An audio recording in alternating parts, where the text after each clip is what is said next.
And I can close this window. And you popped up in the waiting room. I'm like, we're in the middle of plugs. We're almost done here. Sorry. We're almost done. No, it's not your fault. I was like, we're almost done. We're almost done. We're almost done. So, all right. Actually, you have a rare episode with actual song in it. Huh, I know. This is a rare. You have like two Space songs Hog. in the movie. Like 2 songs in the entire movie. Yeah, I did see who has the other song. Yeah, you understand why. Oh yeah, absolutely. Absolutely. I was like, I had to double check, like because I watched the whole movie last night, and like I got to that scene and I was like, oh, I wonder if Tracy's doing this minute. And I looked it up and I was like, yep, he sure is. He called that before the first movie. He called that years ago. And I told him that straight up, and I was prepping this. I'm like, don't worry, you're already down for grade 9. You're already down for it. And unless I bring someone else on, no one else is doing the minutes but you. And I think with Brian Ripper was pissed because those minutes were already taken. Understandable though. Yeah, but yeah, that was one of those. It's like my wife in the second movie had called the Mall of America scene before the first movie. So like, you call it early, you will get it early. It's one of those things. So, all right, got the movie up. I got my notes up, and I'm almost actually. This is actually pretty interesting because I'm only missing 2 episodes now. This is episode 15 for me. There's only 20 episodes. All right. Oh no, episode 15. I got 2 episodes. I had to reschedule, but like I'm almost done with the season. Wow, nice. I didn't realize how far I was. I'm almost done here. Jeez, I only got like 2 more weeks of back-to-back recordings. Yeah, wow, I didn't realize that. It dawned on me. Next week I got Tabitha in the afternoon, and then I got Adam Sheen, and I got Sean and Dave the week after, and I got Tom and Kelly. You guys don't know them, but I know them. And I also got Tim Nidell, a person you guys really don't know, but like my friends. I got a bunch of other podcast friends. Right. Like, Tom and Kelly are like wrestling. They're from the Torch. They're from PW. Oh, okay, sure. And they're friends of mine. They've been on the South Show a lot, and they're big movie guys. Nice. So now that they're friends, I'm like, well, I got an open spot on the show. Yeah, might as well offer it to them. Yeah, absolutely. So, and I like introducing my friends to the MMX crew. I like doing that. Yeah. So, all right, let's get into this. Let me get that up here and let's do it. All right, let's start at 3, a 2, and my phone is busted. Sorry, 3, 2, 1.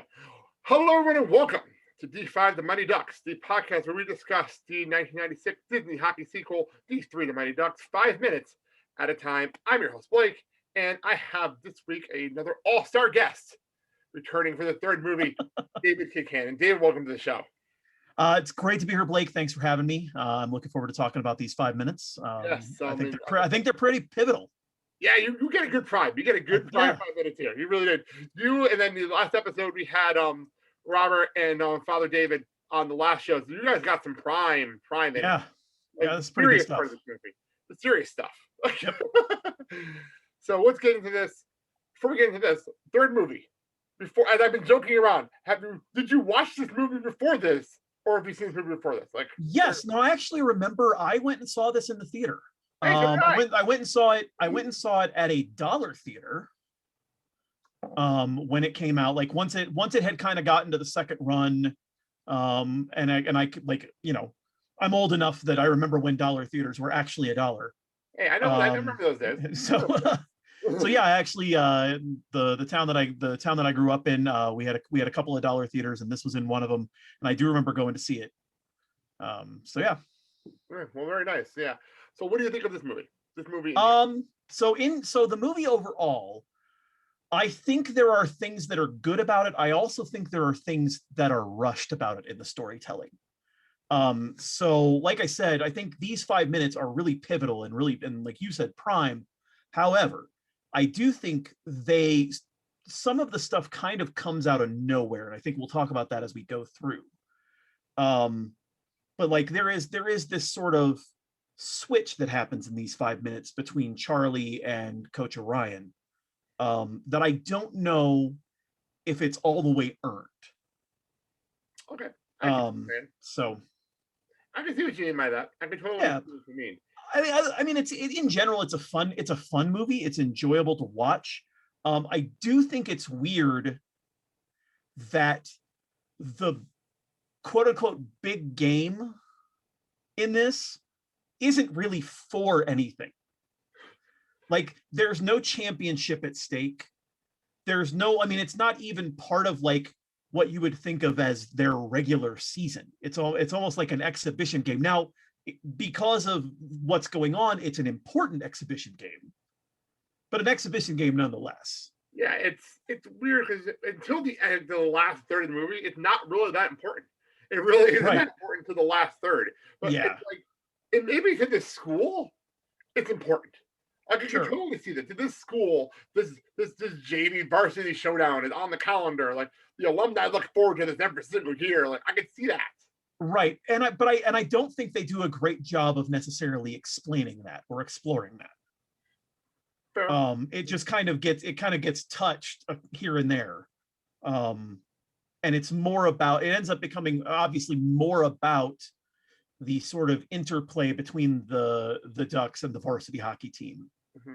So Well, that is for later minutes. For here, where Sure. we last left you, Gordon has recapped the first movie. And now we continue on with Gordon telling Charlie that he's the heart of the team, which ironically was said earlier on this show without realizing that this is coming up later. That was actually said about Charlie earlier on this show a couple episodes ago. So that's pretty funny. Thank you, Travis Bow, for that one. And but I will say, before I even continue, I've been making Dawson's Creek jokes this entire run. Okay.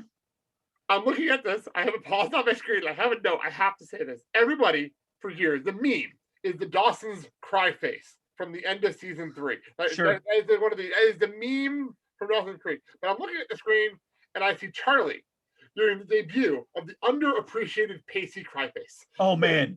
The Pacey cry face, where it's like a blank stare, but he really does a good job of getting the eyes super watery. Yes, it's the eyes. That's what every time I'm that. It's a really, it actually works really well. Yeah, Josh Jackson pulls this off so well. Yeah. So well done. Yeah, and he would make his bones doing that. Yeah, it's exactly. That's the first thing I thought of when I was watching it. I'm like, that is the Pacey cry face that no one ever brings up. No one ever brings that up. So he I do want to say, Gordon is totally pulling at the heartstrings. Mm-hmm. Know exactly what it is, Charlie. Oh yeah. Especially calling him the real Minnesota Miracle Man. When last movie they called Gordon the Miracle Man. It was a terrible name, by the way. Well, yeah. Well, and especially given where Charlie was at a few minutes ago, in terms of movie time. When he wanted Gordon to just go away, and Gordon ended up picking up his mattress and rolling him out of bed. For that switch to happen, and I do think that is earned. I think between the stuff that you already talked about with Coach Orion and his daughter, and then this speech that Gordon is, this little heart-to-heart talk that he and Gordon are having, I do think it is. I do think that's earned. It's a great speech. And it's a great. Yeah, it is. Yeah, it is. It shows that we really miss Emilio Estevez in this movie. Oh yeah, So let me ask you a question. As I was watching the full movie, I was wondering, was there a reason that his part was reduced? Was he busy with something else? Do you know? I looked it up. I looked it up back at the beginning of the movie. I looked it up. I may have to go back to my notes. I do have all my notes here. I'm looking up real fast, but I know I looked it up. And as far as I know, he was just doing some producing. He wasn't even really acting much at the time. So I'm not even 100% sure what was going on here. And I also know that all of his parts, everything you see here is literally him in the middle of like a 1 week. He did all this in a week. Okay. Wow. Everything was from the movie. I'm not really sure what was going on, except that he just didn't want to do this movie. I don't feel like he didn't. I mean, yeah, that's kind of, you either get the feeling that he didn't want to do it or the producers didn't want him to do it. But he's the first name you see on the credits, so it makes no sense. Like, what's the point here? Like, why would you have him be the first name you see, but then like he's not really in the movie? Yeah, I mean, he's got these few minutes, and that's pretty much it. I mean, he was in the funeral, and right then here, and then he's going to be in later in the when he becomes lawyer right for the last time, and then he pops up for like a half a second at the end. That's about it, So it's pretty crazy. I am looking at this. He was actually a producer of a movie that came out in November 1996 called The War at Home. Okay. That's the only other thing he Uh, with Kathy Bates and Martin Sheen. okay. But that's the only thing that was going on at the time because he had no acting Weird. credits after this movie until 1999. That's crazy. So like he did nothing. He did every credit role in Mission Impossible, and he was executive producer of the Jerky Boys movie. And then he produced War Help. And that's it. That's the only credits he has between D2 and D3. And then his next credit is until 1999. Oh, the Jerky Boys movie. I got to check a lot of the first time I said it too. Check a lot of it. So that's the only thing. There is no real reason why he's not in this movie much. That's weird. Yeah, so I just double checked that. I didn't do that right. I just went to his Wikipedia page to double check that. But like, that was just like, yeah, I don't understand it either. Weird. So they have their talk. They have their emotional hug that I feel like is a full movie waiting. Charlie's been wanting this hug all movie. Oh yeah. Oh yeah. He's been needing this hug for his father figure since like he left him at the when he talked to him at the beginning of the movie. From the very beginning of the movie when he tells him that he's not coming, that he's not coaching them anymore. Yeah. But okay. I do want to know, I noticed it in listening to the last episode, I noted here.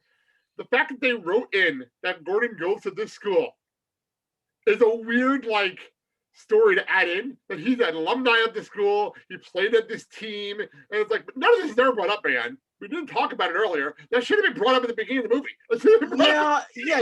You would think. Well, does he mention? I was thinking he mentioned it like offhand. Like when he's okay. Never brought up at the beginning of the movie. And like I don't understand why it gets brought up here. Like I understand why. I get it. But like shouldn't there have been something like the Ducks should have noticed it earlier? They should have noticed that. Yeah, like you would think there would be stuff or like you would think somebody on the board who might have been sympathetic, maybe even Dean Buckley, yes, would have mentioned, you know, we expect big things from you since you come from the lineage of Coach Bombay, who was one of our great products. That's all you had to say. One line, right? And then this makes it even more sense. One little throwaway line that didn't happen earlier. Yeah. Like you don't even have to like do like the tour of the school and like zoom in on the picture dramatically like you did in the first. Right. Like he was a Hawk. Oh my God! You don't have to do that. But yeah. Like, a totally line like that would have worked. And that is the other thing. It is a little bit of a retread of that kind of storyline from the first movie. So that's a little odd, and although it's not meta. I mean, you know, it doesn't have as much of a reaction from Charlie as the Hawks thing did, obviously. No, it did not. It did not. No. Yeah. But so then we cut to the same thing we did in the second movie. Pretty much the exact same thing in the second movie. Yep. Except the second movie made story sense. Like that actually made more story sense than this did. Sure. Russ and his boys kind of challenging the Ducks to a roller hockey game made more sense than Charlie and Gordon just kind of happening to show up where they are. Like, was this preordained? Did they know this was happening? I mean, I know Russ says it's about time, but it just seems it does seem weird, and it seems a little out of nowhere, out of left field. The only thing I will go headcanon is maybe they do this every day. Maybe they do this every day just to get off the ice, but they love hanging out together. Right. Like, I can totally see that. You know what I mean? Like, yeah, sure. Yeah, just like to get some stretched up, but not be under the stress of the coach. Right. I mean, it's kind of like the rollerblading scene at the beginning of the movie. Right. Exactly. By the way, I paused on the screen of Russ. I want this jersey. I want this purple Ducks jersey. It is great. Like, I remember when the Mighty Ducks were founded, the Anaheim Mighty Ducks were founded.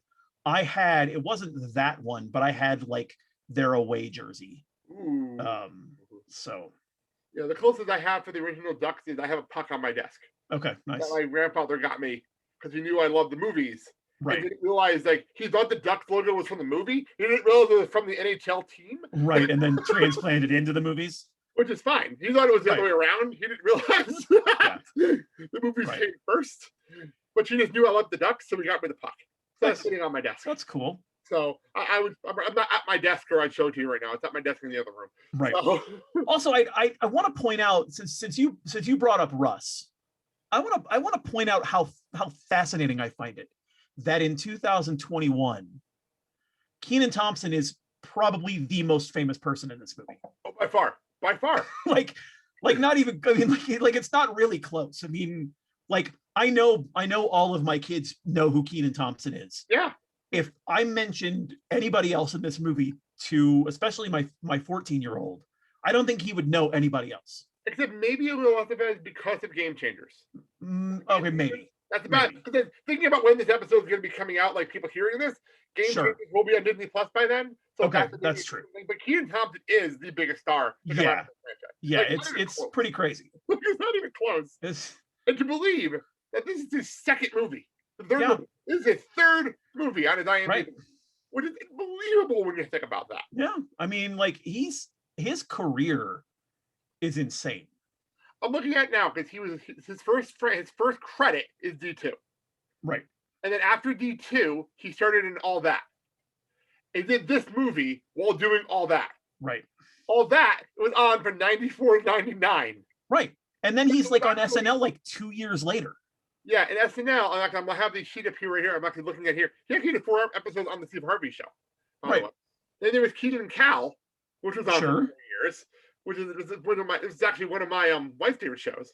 Yeah, it's great. And then he has been on SNL since 2003. Okay. Which is a long. Yeah. Longest serving cast member of all time. Yeah. As we speak. It's ridiculous. It's crazy. Yeah. But yeah. And he has it out, and I don't even know if the show will be still on come the summertime when people hear this, but the Kenan show was on NBC following Young Rock, which I still watched the show, watching it. I haven't watched the episode yet. As of recording this episode, I have not watched Kenan yet. But I'm probably gonna watch it as soon as we're done. Yeah, it's on my list of things to watch this weekend. It's on my list of things to watch. But as of recording this episode, I still haven't watched Kenan or Young Rock, but I do plan on it. But if you told me that Dwayne Johnson and Kenan Thompson would have back-to-back comedies on NBC, I would never believe you. That would have been a sentence I would say. Especially in 1996. Yeah, there's no way I would have The Rock and Kenan Thompson. You mean Rocky Maivia? Rocky Maivia and Russ from the Mighty Ducks. And Russ from the Mighty Ducks? It's so weird. They're going to be two of the most famous people in the world? That's weird. The Rock would be the #1 actor on the planet. Right. What is happening in 2021? You don't want to know. You don't want to know. Trust me, you don't want to know. It's bad. It's bad. Let's just. There's a reason why we're recording these shows over Zoom. There's a reason for that. Exactly. Zoom is a thing now, and it wasn't a thing in the 90s. That is true. I will say, and I've said this as a joke, and I said this a lot. If the pandemic was going to happen at any other time, it was in the perfect technological phase for all of us. That's true. That is true. To be honest. But so we get to our game. They're playing, and it is nice to see, by the way, Emilio on skates, and to see him. It's a lot of fun. It's a lot of fun. We do have our second actual song in this movie, right? And it took me a while to figure out what this was because couldn't find it. Okay, but it's a Space Hog Never Coming Down Part 2. Sure. Part 1, Part 2, and it's on the Space Hog's first album, Resident Alien, which came out October 24, 1995, which is about a year before this movie. So right. Timeline, it makes sense. And how this song has never been used as a hockey goal song, I will never know. No, but it would make perfect sense as one. 100%. It's got a really chill vibe. It's when it's funny when you think of glam rock. Number one, you don't think of the 90s. No. I am familiar with Space Hog a little bit. But you also, when you think of glam rock, you don't think of this particular sound. Mm-hmm. So it's interesting. I like it a lot. Yeah, like it's a good song. Like it works well. And I even looked it up. I'm like, because I went on YouTube to find the song. I was just trying to figure out, make sure I had the right version. We're talking about second place. Sure. And I'm like, what? And in the comments, it was so funny. If I didn't know where I was going, in the comments, the first comment said, "Gordon Bombay sent me here." That made me laugh. That's what I saw. Nice. Perfect. There you go. Yep. But I'm like, and then in the comment section, they're like, this song should be a goal song. This should be. I'm like, somebody had to make it into a goal song. You would think. It's. And I looked it up. I googled NHL goal song, and this song has never been used. That's ever. Crazy. Like, I don't get it. I don't understand it. So it's a perfect song for that. And, yeah. I mean, if Gaslight Anthem can do a song for the Devils, this song should be a goal song. Right? Sure. Like, Absolutely. if Tim McGraw can be a goal song, this should be a goal song. It's just going out there, like. I mean, I don't even know what the Anaheim Duck goal song is, but like, I don't know. I looked it up real fast because I actually don't know what it is. I'm just naming goal songs that I know because I'm a Devils and a Predators fan, so I'm actually talking goal songs that I actually know.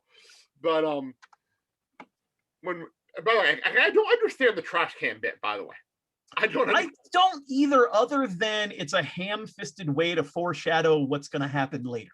Maybe. Or they're just messing with Charlie and Gordon with their. I mean, that's kind of it. I mean, it's weird. Oh, by the way, just for the record, the goal song for the actual Ducks right now is "Bro Him" by Pennywise.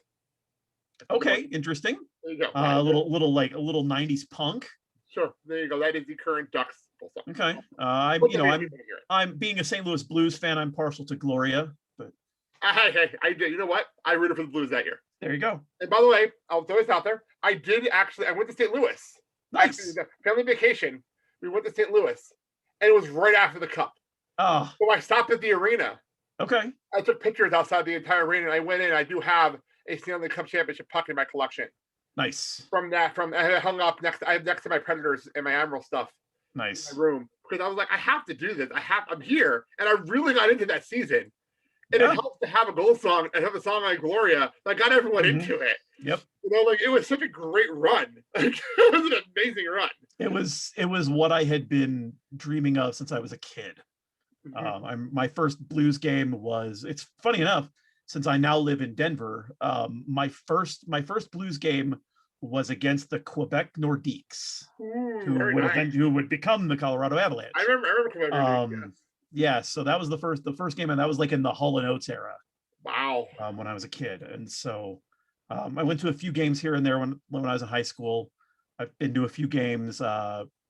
Used to be that my wife would try and get me tickets whenever the Blues came to town to face the Avalanche. Yeah, it works. So not now, obviously, but no. But no, I'm a Devils fan, and I have not been to a game in years. Like, you mean the Colorado Rockies? Yeah, the Colorado Rockies. Yes, the Colorado or the Scouts. If we don't even go further back. Right. Sure.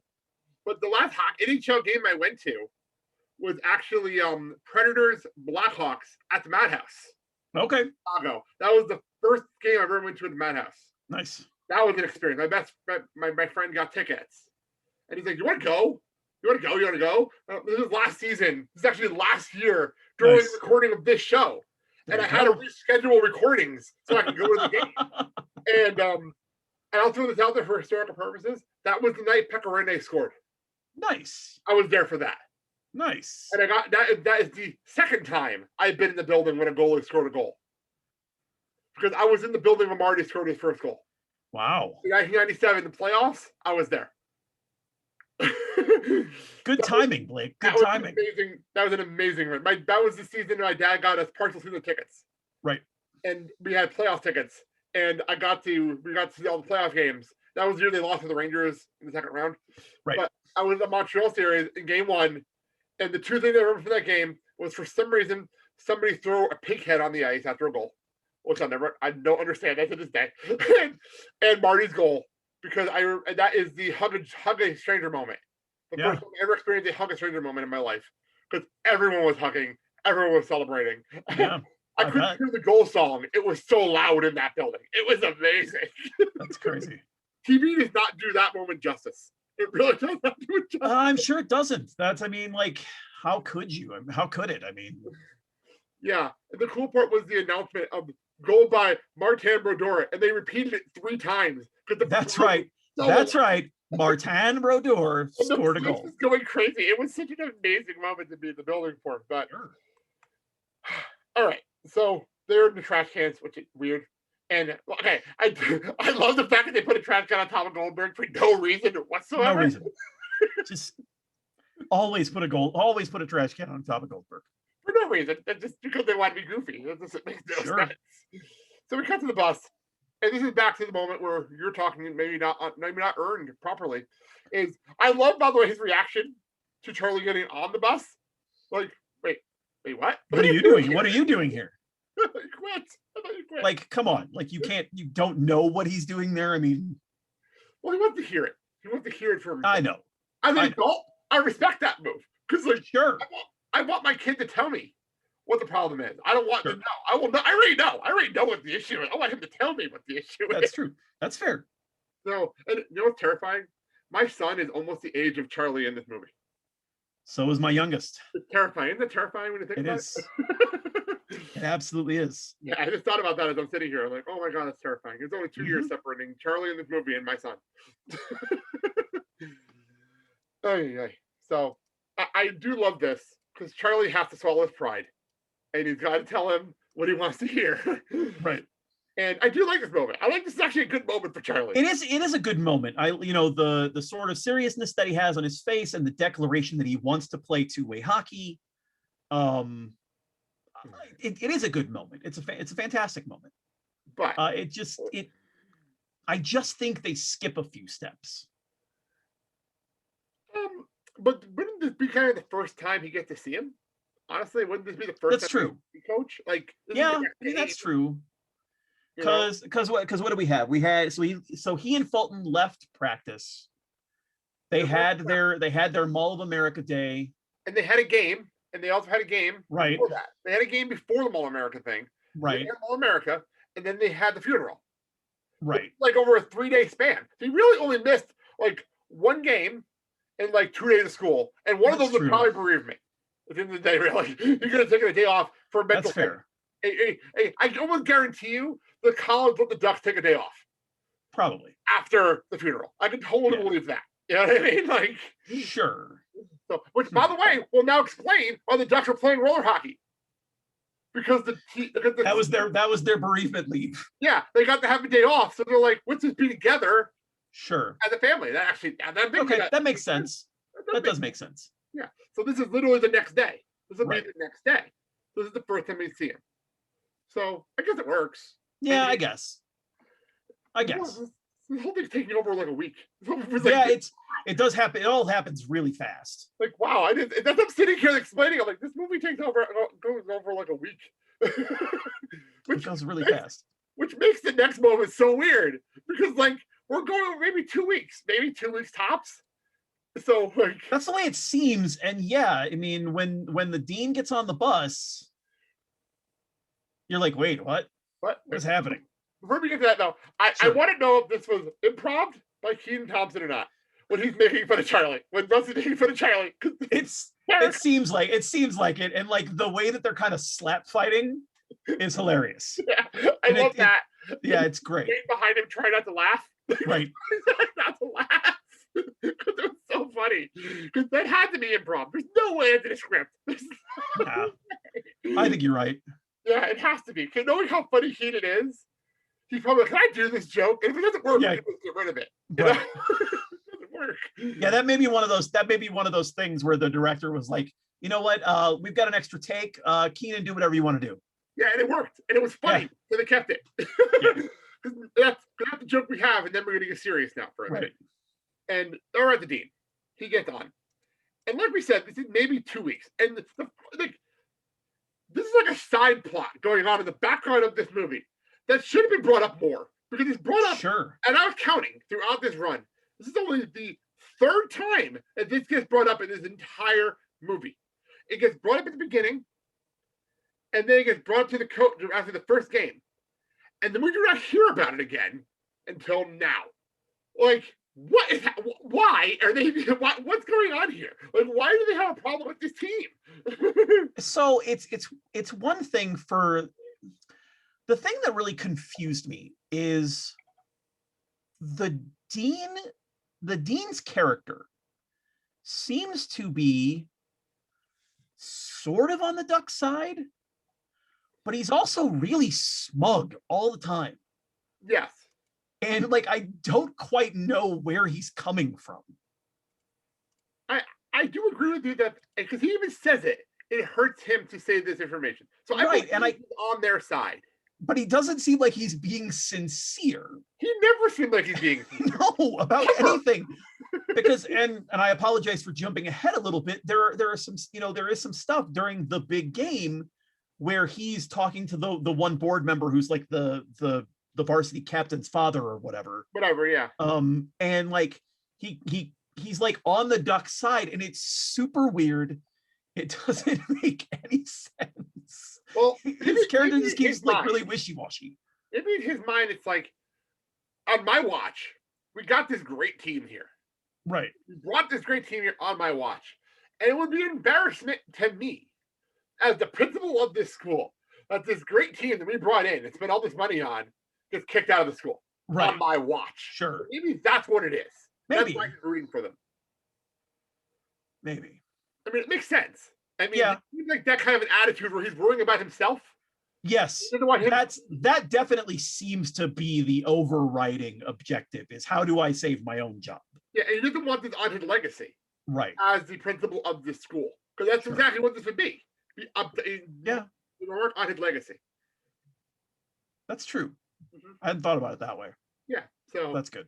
Yeah. So there you go. A little bit of headcanon for it. Very perfect. Yeah. There you go. You can tell I watch the movies way too closely. But so speeding up the process, because the board meeting is tomorrow. Tomorrow. Mind you, yes. One would think that would be brought up sooner. Like, one would think that would have been brought up to everybody. Like, you know, when I was in high school, they're doing a board meeting. Unless it's like an emergency. Right. Major emergency. We know about it at least a week in advance. At least a week in advance. Right. And the way he says it, that they're on the agenda, it doesn't seem like an emergency board meeting. No. It just seems like, hey, we're having this board meeting and we've decided that we've already decided before we have.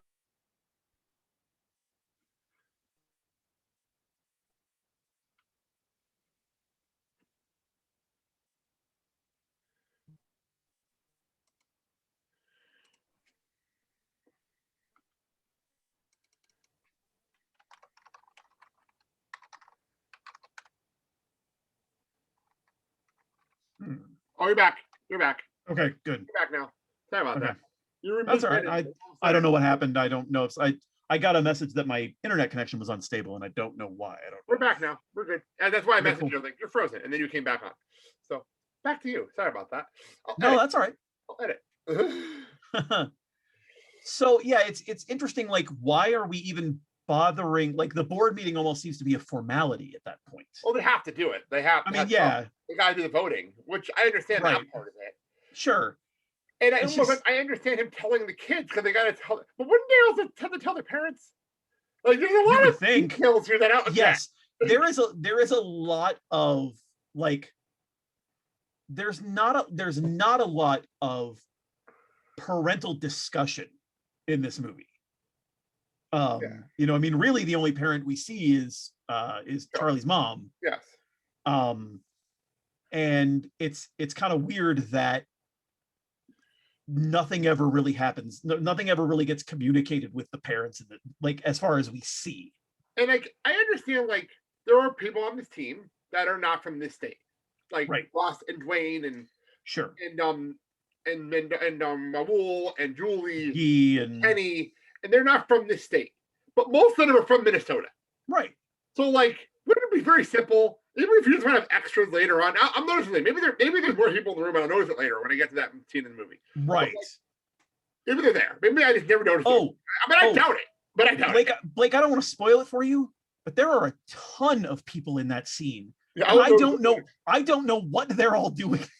I will look at it later. I haven't rewatched this. They put together their own sheet. They put together like the breakdown. Like in the lens that we're putting together these minutes. I had not done it yet. So when I get there, I will see what's going on in the scene. Yes, I'm like, when I was watching, I was like, why are all those people there? Like, if it's just their parents, like we're Charlie's mom, I stand next to Charlie, and it's just like them with the kids. Then the Minnesota kids have their parents with them, and then I understand it. But like, there are extraneous people. There are extraneous people there that I'm like, why? Yeah, I'll figure that out later when we get there. Yeah, like, I look closer when I get there. Absolutely. But so the cool part here is that Coach Ryan knows what's going on. Because he was brought up to speed earlier, we were brought up to speed earlier, and he can see the disgust in his face even before he finishes his thought. And I like that acting choice. Like, I know what you're gonna say. I'm already annoyed. I'm already annoyed. So he explains that on the agenda is the withdrawal of their scholarships, which I had to look at Russ immediately because Russ's running gag of this entire movie is that he's on scholarship. That is in a running gag, and he's the one person that had his head down, like, Yep. come on. Well, I mean, it's funny. It's it's one of those things where there's a very subtle thing happening there with Russ that I think is interesting.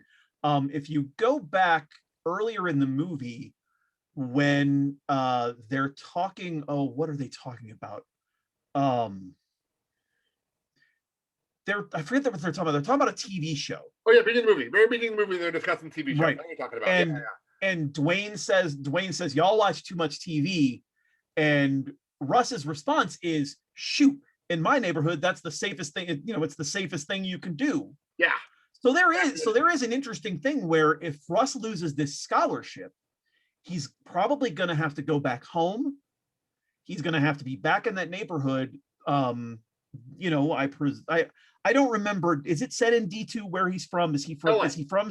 He's from right, but is he from Compton? Is he specifically okay? He's from the hood of LA. That was actually explained in D2 because him and that's actually where they had that game. And it was in the hood of LA. Because I remember last season I had Robert Black on, and we were trying to figure out why there is no security with them in the hood to play this team in the hood of LA. Like, doesn't make any sense. so he's got to go back to this area that is, in 1996 is probably, a fairly high crime rate. Yeah, I can believe that. Unfortunately, probably poverty stricken. And so it's an interesting little undercurrent. Yeah, it's amazing that kind of thing going on with him. Yeah, and I make fun of it. I make fun of Russ literally saying, well, we're on scholarship every single time, but you're right. It is an important story because this got him out of his hometown. Yeah, it's sort of his way of being elevated. It's the old Biggie statement. You either sling crack rock or you got a wicked jump shot. This was his jump shot. Perfect. That's playing hockey. Perfect way. So, it's interesting. Yeah.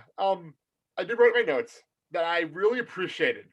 Dwayne's use in this movie has been fantastic compared to the second movie. Like, he has had some great moments, not just for humor. Like, he's been great as a character in this movie. Like, they realized that they could actually use him to be smart, but not too smart. Because then you have a moment like this, where he doesn't understand what's going on. So Russ then has to explain it to him, but also to the kids watching the movie. Right. Which I appreciate that now. I don't think I noticed it when I was younger, but like, I appreciate that here, where Russ has to explain it to Dwayne, but also you're explaining it to the children. Right. Perfect. I also think it's an interesting way of writing the scene where the dean sort of deliberately uses this kind of lofty, obfuscatory language, almost in an effort to kind of pass it by the players, to where they kind of have to say, wait a minute, what does that mean? But there are certain kids that are smart, and that's the important part. This team is smarter than I think the board gives them credit for. Sure, that's absolutely true. So, by the way, I do love the fact that I just noticed it behind or stepping outside. Every single time I look out the window, there's people just walking by to class, just randomly walking around in the background. And I'm not sure if it was like a track team or just people walking around randomly. That's what's going on, because it's been different people every single time. It's never been one consistent person at all. So this is where we have the turn for Coach Ryan. Right. And he sticks up for the team. This is a great moment. I remember being in the theater and people were cheering for him, realizing, oh my gosh, this is great, this is great, this is great, this is great. It is great. He shows this loyalty that kind of like, it kind of comes out of nowhere, although I kind of get it with everything. But does it? Because I think he's been grooming this team. From the very beginning, he's been making this team his. He's been trying his best. Yes, that's true. Boy, I don't know. I'm going back and forth in my head. Yeah, it's a weird one. I understand what you're saying, but like, I think it does to kind of depend on if you are reading it as it's only been a couple of weeks, then I do think it is a little fast. Maybe you're right. You're right. If there's, if it's a condensed timeline, if it's they didn't show us all of the practice that they had and that kind of thing. I mean, maybe. I'm also thinking it's been a couple of weeks. How many games are being played? Because like we've only been like in canon, we've only had 3 games, maybe Sure. 4 tops. Sure. Like, if we're doing like 2.5, 3 weeks, and maybe And like 2 a they're, I week. mean, they're on their way to it. They're on their way to a game Yeah, that we like will that's fine. that we will never see or find out any information about. Absolutely not. It becomes a complete. It's like the lost moments of this movie. Well, because we have to get to the big stuff. We have to get to Sure. the big stuff. Sure. But like, I thought about like they've only played like 4 games. How are they underperforming? Right. Underperforming. Like I don't understand Right. it. Like, on what basis are they underperforming? Like what are we doing? Like what basis are we basing? Are we basing this on this miraculous game they played against Iceland last year? Like what are we basing exactly. this on? I don't get it. I don't get it. But at the same time, they're still it's weird. Like, but I do love earlier in the movie. And actually, I just noticed this. I don't even have this in my notes. I just noticed this earlier in the movie. Charlie in the locker room after the first game says, "Who are we playing for? The alumni." Someone had the stuck it, and he actually says it here. From who? The alumni group. The same way Charlie said it earlier. Like I just caught that. Yeah. that I also do love that he refers to them as a bunch of aging pep clubbers. Great which line. Is great. It is a great line. Like that's amazing. And yeah. So to Dean's point here, he said you can pick your own team, but he says I have my team. It's good. That's a great respect, especially because the kids can hear him. Yes. Ducks hear him, and like that's a great moment. And like you earn the respect of your coach in moments like this. Yep. This is how team chemistry happens too. Absolutely. Absolutely. And that's how, in this situation where you've got a team and a coach that aren't that haven't been on the same page. This is where they get on the same page. Yes. And by the way, following up what you said about Russ, I just noticed that Russ outside of this team, has Russ ever really dealt with loyalty outside of maybe his brother? Like he isn't used to this kind of loyalty because he has this smile on his face, like, wow, someone's actually sticking up for me. Yeah, someone's got my back. Yeah, like outside of like an adult. That's not Gordon. That's not Gordon. Has my back. Which a change for him. Yeah, I'm sure that's probably a thing he hasn't dealt with very much. Yeah, like going back to what you were saying earlier, like it makes sense. Back to that little Russ having his own little story going on. Yep. Entire movie, and it culminates here with him realizing, "Wow, I have somebody here backing me up." Yep. So Coach here says, I'm going to leave if his team leaves, and Dean's like, I'm not fighting you anymore. Right. Bye. Goodbye. We'll miss you, Ted. That's a great like. That's such a F you. Like it is, and again, he's just so smug. Like smugness oozes out of him, especially on that line. Oh man. I do like I have the closed captioning on, and it says the reason someone says why us, the response is because he's a slime. What does that mean? I did notice that in the background. It's pretty well, Averman. Yeah. Averman. And again, Averman just says random stuff in this entire movie. And I do love the fact that at this point, Russ has figured out how to shut up Averman. All this time. Finally found a way to say it. Yeah, Russ definitely shuts him down when he's going on about being jesters in the king's court. Starts talking about how they're barnacles on a ship. And yeah, but Russ is reacting like, shut up. Like he's used to Averman's ranting. So like, I'll let you go on for like a minute, but we're stopping you now. We're stopping you. Oh man, that's so funny to me. So Goldberg is the one that actually brings up is it legal, and brings up the contracts, which will come up later. Yes, it will. We end our 5 minutes at the point where he says we're going to fight it, and Charlie's look on his face like, "Yep, that's exactly what we're gonna do." And it's really funny that Charlie is the tallest person on this team, except for Fulton. That's really weird how that works. Yep. So, and we literally end our 5 minutes here, and next week we'll be in the in the actual boardroom meeting later, That's a great scene too. which we'll get to next week. Right. I will actually say real fast. Let me get my sheet up here, and I'll tell everybody who's going to be on next week's show talking about that. Oh, it's Tabitha Carlisle. There She'll you be go. next week to talk about these 5 minutes. So That'll be good. fun. So before we get to everything else here, let's do our question I'm asking everybody on this season, and this should be interesting because probably one of our older people we've had on the show. This is actually I think it might be. That's not a bad thing. That's definitely not a bad thing. Not the oldest. Not the oldest. I will say that. My father-in-law's on this season as well. Sure. Not the oldest. But craziest, funniest high school story. This is always fun. Go for it. So I was pretty was kind of a good kid in high school. So I was in high school from, you know, in the early to mid 90s, 91 to 95. Probably the biggest thing I could think of, certainly the dumbest thing I ever did was my senior year. I played Jacques the Melancholy in Shakespeare's As You Like It, which is one of my favorite Shakespeare plays. But we were rehearsing a scene that I wasn't in, and I was super bored. And I thought, hey, what happens if I stick my car keys in an electrical socket? Oh, shit. So I did that. A very large spark jumped out of the electrical socket. The lights flickered. And everybody, and like the entire scene stopped, and everybody looked at me. And like one of my friends goes, "You okay over there, Sparky?" And Sparky was a nickname that stuck. Wow. So, I did not see that coming. I did not expect that. Wow, I did not expect that one. It was pretty dumb.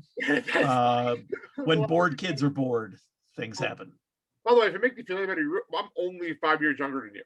Okay. I'm class of 2000. So there isn't. You're not as much older than you think you are. Right. It's only 5 years different between us, so it makes you feel a little better. So, but no, the funny part was like that's funny to me. I remember I was in drama club. I brought it up a lot. A lot of my stuff is drama club related because a lot of late nights. Yeah. Doing drama because I was the person one fall season. I had football practice. I go get changed in the locker room and then run to the auditorium for drama practice in the same day. Sure. For a show that got canceled. That's a bummer. I'll see about that later. I'm not bringing that up. That show got canceled. But anyway, my first play I was in, I was like just like a minor role, but I was hanging out there all the time. And I remember they were having lighting issues. Do you remember electric issues? And I remember, I think it was High School Musical 3, when randomly stuff started falling off the set for no real reason whatsoever. That happened in our auditorium. Like the first day of practice my sophomore year, where like a lighting grid almost fell off the stage. Yikes. Like, what's happening? Like, what is going on here? They're giving the curse. The phantom of the auditorium is there. Oh my God.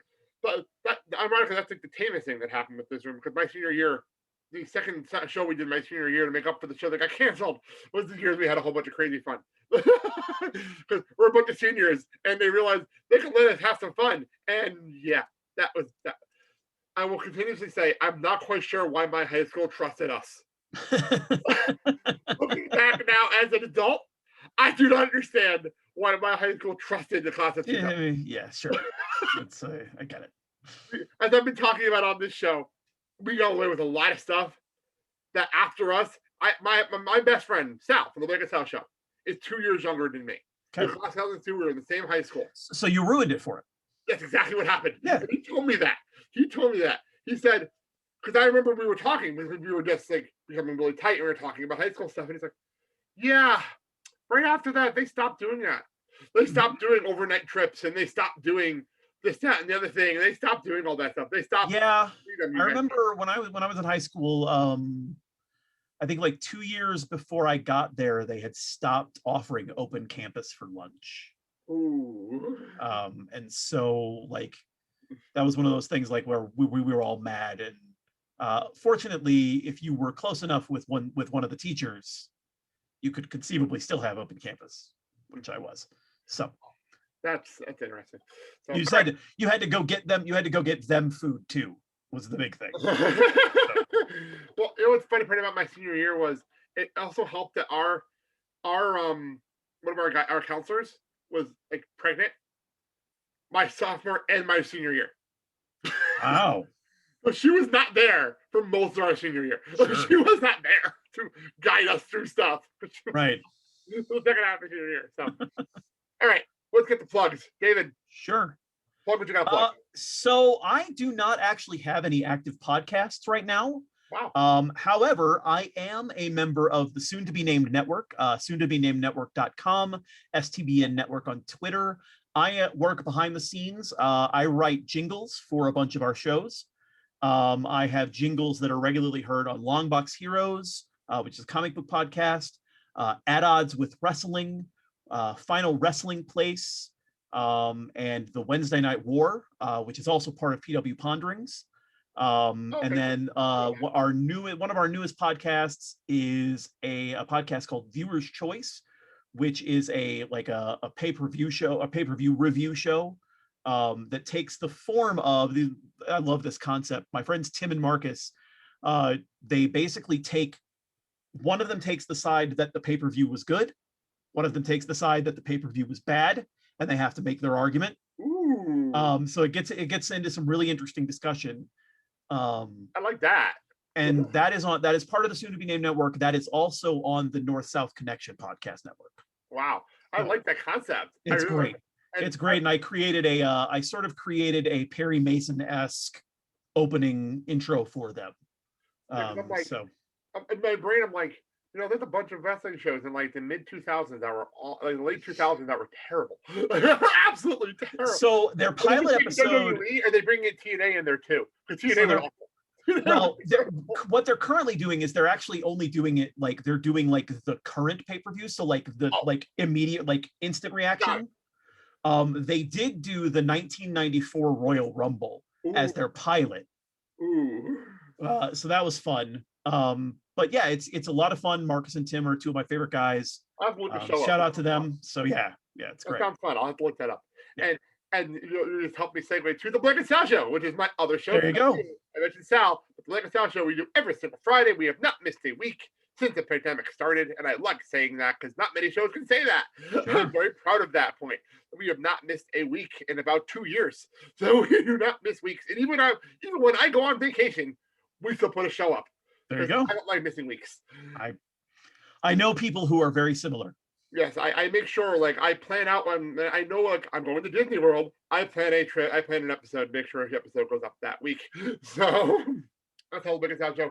You can hear that at theblakeandsalshow.com every single Friday. Right after you hear this show, at all the same podcast platforms, you hear this show. I'm going to say it again. Pick up the 5 Mighty Ducks t-shirt that I am currently wearing, and I love my new t-shirt logo. And it took me 3 seasons to get a shirt. So pick one up because I did not want Disney I didn't want Disney to sue me, and they did not pull the shirt down. So yay, I'm happy for that. They did not pull my shirt down. I was worried about that, but I think because of the Game Changers show, they try to get as much duck stuff out there. So right, and there you go.